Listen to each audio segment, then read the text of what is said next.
По очертаниям Байкал похож на узкий полумесяц, настолько легко запоминающийся, что его без труда находят на карте России даже те, кто не особенно силен в географии.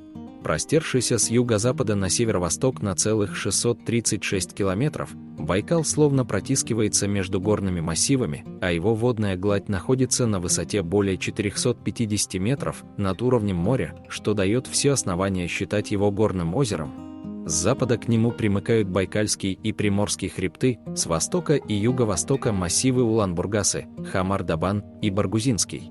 И весь этот природный ландшафт настолько гармоничен, что одно без другого трудно представить. Глубина озера поистине впечатляющая – 1637 метров.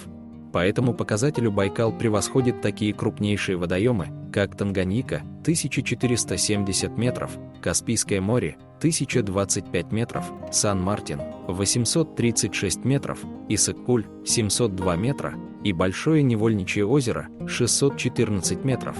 Остальные глубочайшие озера мира, всего их 22, имеют глубину менее 600 метров. А климатические условия на Байкале, что называется, под стать его уникальным особенностям. Здесь то нещадно палит солнце и дуют холодные ветры, то свирепствуют штормы и устанавливается тишайшая погода, благоприятствующая пляжному отдыху. Длина береговой линии сибирского полумесяца составляет 2100 км, на нем расположено 27 островов, самый большой из которых Ольхон. Озеро находится в своеобразной котловине, которую, как было сказано выше, со всех сторон окружают горные хребты и сопки. Это дает основание предполагать, что береговая линия водоема на всем протяжении одинаковая. На самом же деле скалистым и обрывистым является только западное побережье Байкала. Рельеф же восточного более пологий, в некоторых местах горные вершины находятся на отдалении от берега на 10 и больше километров. 23 615 километров кубических такой фантастической цифрой измеряются запасы байкальской воды. По этому показателю озеро уступает лишь Каспийскому морю. Учитывая же, что в последнем она соленая, именно Байкал занимает первую строчку мирового рейтинга по запасам пресной, то есть пригодной для питья воды. К тому же она отличается чрезвычайной прозрачностью, и все благодаря очень небольшому количеству взвешенных и растворенных минеральных веществ, не говоря уже об органических примесях, их тут вообще ничтожно мало. На глубине до 35-40 метров можно даже различить отдельные камни, особенно весной, когда вода становится синего цвета.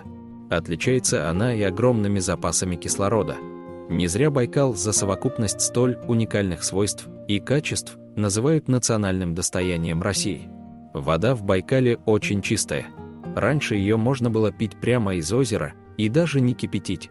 Но сейчас к Байкалу устремились толпы туристов, которые все-таки загрязняют эту местность, поэтому теперь, прежде чем выпить байкальской воды, следует спросить у местных жителей, в каком месте это можно сделать. Время ледостава на озере длится в среднем с начала января по начало мая. В этот период оно замерзает практически полностью. Исключение составляет лишь небольшой 15-20 километровый участок, расположенный в истоке Ангары.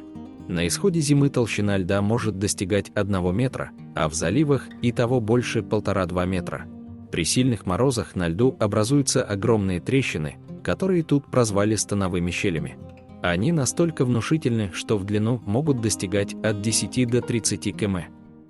Ширина, правда, мала, всего 2-3 метра. Такие щели буквально разрывают ледяное покрывало на отдельные поля. И если бы не трещины, образование которых сопровождается громким, словно пушечный выстрел звуком, то озерная рыба массово бы погибала от недостатка кислорода.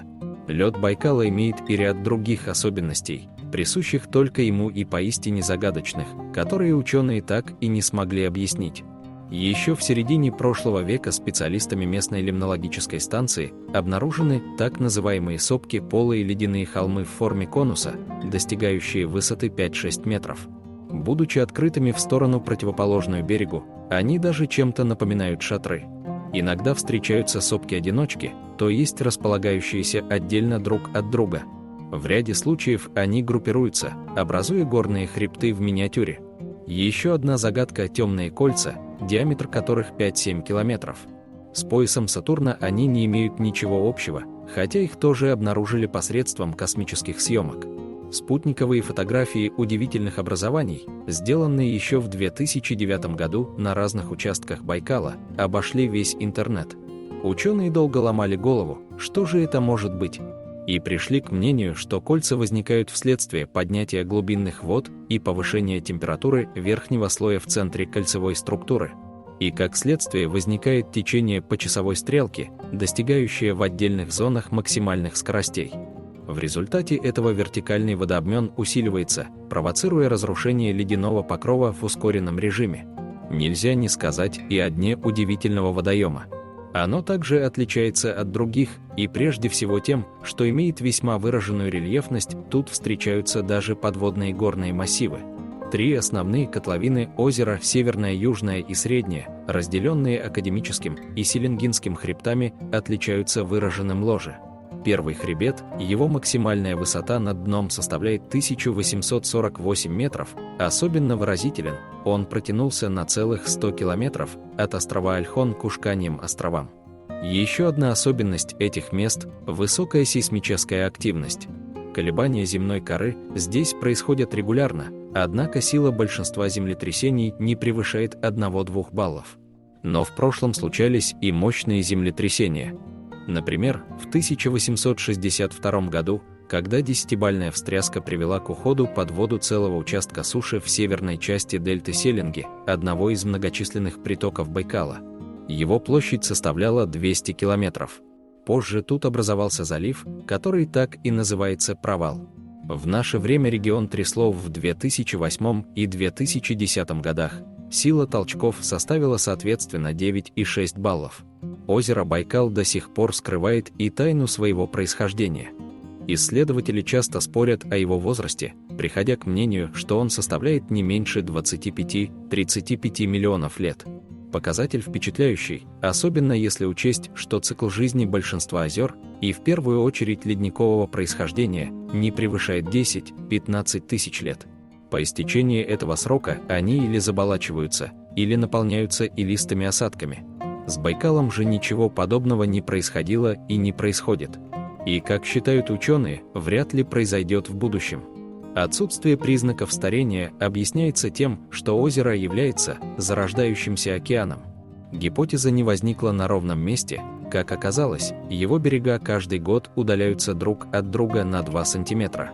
Интересный факт. Чистота байкальской воды, кстати, весьма холодной, температура поверхностных слоев даже в теплое время года не превышает в среднем плюс 8-9 градусов по Цельсию, поддерживается микроскопическим рачком и пешурой, одним из наиболее известных местных эндемиков. В процессе своей жизнедеятельности эта 1,5-миллиметровая ракообразная потребляет органику, водоросли, пропуская через свой маленький организм воду. Роль пешуры в экосистеме озера трудно переоценить, она формирует 90 и более процентов его биомассы, служа в свою очередь питанием для байкальского омуля и хищных беспозвоночных. В процессах самоочищения Байкала заметную роль играют также олигохеты или малощетинковые черви. Из 2600 видов и подвидов местной фауны эндемиками, то есть обитающими исключительно в этом озере, является более половины водных животных. Из рыб также можно выделить хариуса, байкальского осетра, сига, тайменя, щуку, налима и других. Особенный интерес вызывает голомянка, которая с человеческой точки зрения страдает ожирением, ее организм содержит порядка 30% жира. Она настолько любит поесть, что в поисках корма каждый день совершает путешествие из глубин на мелководье, чем немало удивляет исследователей. Этот подводный житель уникален и тем, что относится к живородящим рыбам. Дальними соседями голомянок можно назвать пресноводных губок, произрастающих на большой глубине. Их наличие здесь явление эксклюзивное, ни в одном другом озере они не встречаются. Если биосферу озера представить в виде пирамиды, то венчать ее будет байкальская нерпа или тюлень, являющийся единственным млекопитающим в этом водоеме. Практически все время он обитает в воде. Исключение составляет лишь осень, когда нерпа массово залегает на каменистых берегах, образуя своего рода поселение. Побережье и острова осваивает и немало других обитателей Байкала, например, чайки, гоголи, агари, крохоли, орланы-белохвостые и другие птицы. Характерно для этих мест и такое явление, как выход на берега, причем в массовом порядке, бурых медведей. А в горной Прибайкальской тайге можно встретить кабаргу, самого маленького оленя на Земле. Озеро Байкал настолько величественно, что его часто называют Сибирским морем. В 1996 году оно было внесено ЮНЕСКО в список объектов всемирного наследия. Но не только благодаря уникальной экосистеме, требующей бережного отношения, здесь также сосредоточено немало исторических и архитектурных достопримечательностей, не говоря уже о памятниках природы и культуры. Одной из них является расположенное у озера, в истоке Ангары, заповедная скала, именуемая Шаман-камень. Ее можно увидеть в середине реки, между мысами Рогатка и Устьянский. Если ориентироваться на линию паромной переправы Порт Байкал, то скала окажется на 800 метров ниже.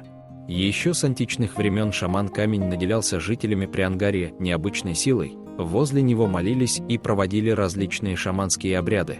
Между материком и полуостровом Святой Нос расположен самый, пожалуй, известный залив на Байкале Чевыркуйский. Его площадь составляет примерно 300 квадратных километров, он второй по величине на озере, глубина около 10 метров. Благодаря последнему обстоятельству вода в заливе хорошо прогревается, в среднем до плюс 24 градусов. Главное богатство залива – рыбные ресурсы. Здесь водится щука, окунь, сорога, вес которых может достигать десятков килограммов. Однако лов рыбы в промышленных масштабах запрещен. Известен Чевыркуйский залив и своим термальным источником, одним из самых горячих. Температура воды, применяемой для лечения заболеваний опорно-двигательной системы, колеблется в пределах 38,5–45,5 градусов по Цельсию. Источник находится в бухте Змеиной, что на западной стороне. На северо-восточном побережье Байкала располагается урочище, относящееся к природно-географической области Подлеморья. Называется оно Фролиха и включает в себя одноименную реку, которая впадает в Байкальский залив Фролиха и вытекает из озера с тем же названием. Именно по Кругобайкальской железной дороге в 80-е годы XX века Бюро международного молодежного туризма «Спутник» Иркутск был разработан первый экологический тур. С того времени экотуризм на Байкале активно развивается, несмотря на то, что туристическая инфраструктура тут развита недостаточно хорошо, имеются некоторые транспортные трудности. Существуют и проблемы, связанные с загрязнением окружающей среды, выбросами Байкальского целлюлозно-бумажного комбината. Но все они в какой-то мере компенсируются мероприятиями по созданию и обустройству экскурсионных троп, регулярно проводимыми туристическими организациями региона. Самым благоприятным временем для отдыха на озере является период с мая по октябрь. Купаться можно в июле и августе, поскольку эти месяцы самые жаркие, воздух прогревается до плюс 30 градусов, мелководье – до плюс 25 градусов. Отпуск на Байкале удовлетворит потребности даже самых взыскательных туристов. Пляжный отдых, велосипедные и автомобильные экскурсии, пешие походы вдоль побережья, сплавы на катамаранах и байдарках, катание на квадроциклах и даже вертолетные экскурсии – вот далеко не полный перечень того, что предлагают турфирмы своим клиентам. Популярностью пользуются восхождение на прибрежные утесы и спуски в пещеры. О рыбалке следует сказать отдельно. Многие любители ловят с прилегающих к озеру скал. Самые же азартные рыболовы предпочитают селиться на специализированных базах, которых здесь немало, и которые отличаются различным уровнем комфорта. На промысел они выходят на арендованных судах. Самыми популярными на Байкале местами для рыбной ловли считаются уже упомянутый Чевыркуйский залив, залив Мухор, мелководные бухты Малого моря и, конечно, впадающие в него реки. Самые крупные из них, помимо Селенги, это Верхняя Ангара, Снежная, Баргузин, Кичера, Турка, Бугульдейка и Голоусная. И только одна река вытекает из озера Ангара. Рыбалка, только уже подледная, находит своих поклонников и в зимний сезон, который здесь длится с конца декабря по середину мая. Любителям второй русской охоты помогают профессиональные инструкторы. Без них неопытным рыбакам трудно проделать в необычно прозрачном льду правильную лунку. Они же охотно делятся секретами, как организовать комфортный отдых в условиях нередких для Байкала 40-градусных морозов. А кто не хочет испытывать свое здоровье экстремальными холодами, выходит на подводную рыбалку в марте и апреле. В эту пору лед еще крепкий, а температура воздуха начинает достигать плюсовых отметок. Из зимних развлечений туристам также предлагают катание на собачьих упряжках, маршруты самые различные как по сложности, так и протяженности, прогулки на снегоходах, катание на горных лыжах, санках и сноубордах. Зимой, как, впрочем, и летом среди отдыхающих в почете вертолетные экскурсии, дарящие незабываемые впечатления на всю жизнь. Достаточно развит на Байкале и детский туризм, предполагающий отдых в летних лагерях. Сразу обрадуем родителей, вашим чадам тут скучать не придется. Пребывание в детском учреждении предполагает насыщенную экскурсионную и творческую программы, включая проведение на специализированных базах санаторно-оздоровительных мероприятий. Одним из самых удобных мест на Байкале для отдыха с маленькими детьми является бухта Мандархан. Она как будто специально создана природой именно для этой цели, очень мелкая, а летом здесь, пожалуй, самая теплая вода и дети не рискуют простудиться. Не остается без внимания и молодежь. Для нее межрегиональной общественной организацией «Большая Байкальская тропа» реализуются различные международные программы с учетом специфики и потребностей возраста. Например, обустройство и реконструкция экологических троп, проведение просветительских лекций на тему охраны природы. В качестве слушателей последних активно привлекаются и школьники. Многие туристы приезжают отдохнуть на Байкал, что называется дикарями, добираясь на своих автомобилях. Они выбирают понравившееся на побережье место и там останавливаются, ночуя в палатках. На озере специально оборудованных для путешественников-автолюбителей кемпинговых стоянок очень мало. Запланировав же остановиться на такой площадке, следует учесть, что в этом месте может не оказаться дров для костра и элементарных удобств, например, туалета. Поэтому заранее подумайте о том, как будете выживать. Подобных переживаний будут избавлены те, кто предпочитает путешествовать с комфортом, пусть даже минимальным. К их услугам множество отелей, баз отдыха и гостевых домов, разбросанных по всему побережью Байкала. Причем каждый турист сможет найти самый подходящий для него вариант размещения с учетом, конечно, индивидуальных предпочтений и финансовых возможностей. Вынуждены огорчить богемную публику, пятизвездочных отелей с высочайшим уровнем сервиса здесь нет. Ей, как и простым смертным, придется довольствоваться обычными номерами со всеми удобствами. Еще к сведению, некоторые базы отдыха принимают отдыхающих только летом.